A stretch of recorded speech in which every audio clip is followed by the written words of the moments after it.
Hey YouTube, just wanted to give a quick update on the Evo.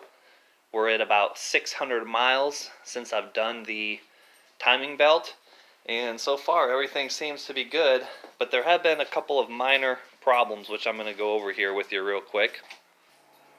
Now these minor problems have nothing to do with the timing belt or anything like that, but seeing as how this car is now 17 years old, it is an 03, it's 17 years old now, a lot of the hoses are just old and worn out. And when I say hoses, of course the vacuum hoses, but I'm particularly going to focus on the coolant hoses.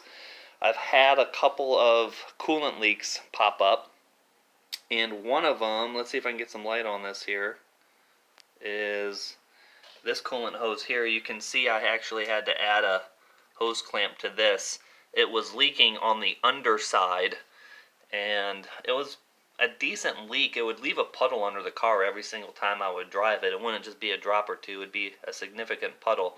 And it would only start after the coolant got hot and I had pressure build up in the system. It would just kind of come out up underneath there and drip down onto the transmission and then find its way underneath the car. I got that fixed with this, and then another leak popped up. And this leak here is actually coming from one of the throttle body lines that come off the back of the engine here that run to the throttle body coolant hose here. This thing started leaking, and I thought it was leaking at the clamp as well, but the engine was hot, and I went back here and I saw that there was coolant dripping off this hose, so I touched the hose, and there's actually a pinhole right at the tip of my finger. You might be able to see that there, but there's a little pinhole there. So when I bumped the hose,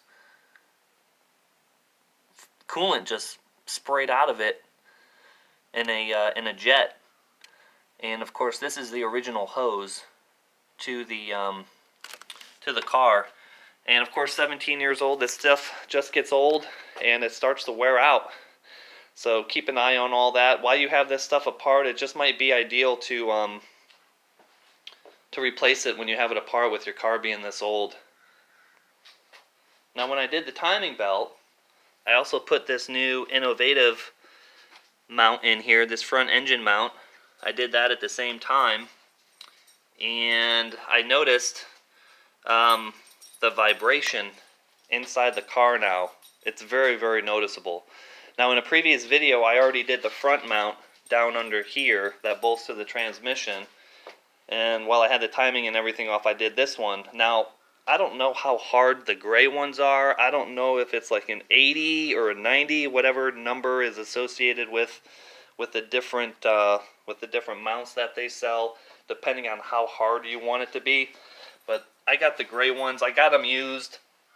I thought I'd save some money, but they might be too hard. I mean, if you're building a track car or something like that, you won't care.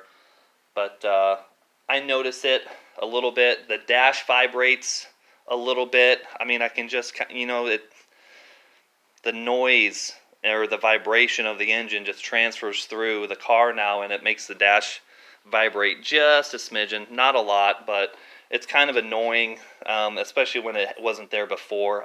I mean, I'm used to it now, but it's still annoying. Sometimes I think the car is rattling itself apart, but it's not.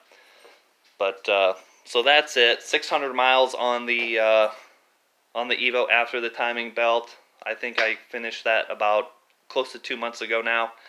And but I'm driving it every day. Runs good. Still makes good power.